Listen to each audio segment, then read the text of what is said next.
اچھا، سی N N نے بڑی انٹرسٹنگ ویڈیو ابھی شیئر کی ہے کل رات کے اٹیک کی اسرائیل نے جو کیا ہے.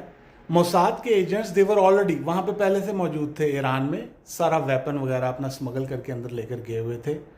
اور کس طرح انہوں نے اپنے ارد گرد جو بھی بیسز تھیں ان کو اسٹیبلش کیا ڈرونز لانچ کرنے کے لیے. پھر اس کے علاوہ میزائل لانچز جو تھے تہران کے ارد گرد ان کی بیسز کے، ان کو فارغ کیا.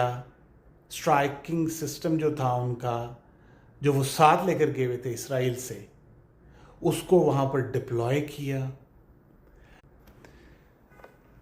کافی حد تک ایسا لگتا ہے جیسے کہ بہت سیریس سپورٹ ایران کے اندر سے ہی موجود ہے اسرائیل کے لیے، چاہے وہ اسماعیل ہانیہ ہو یا ابھی یہ والا اٹیک ہو. اسرائیل کا plan a greater middle asset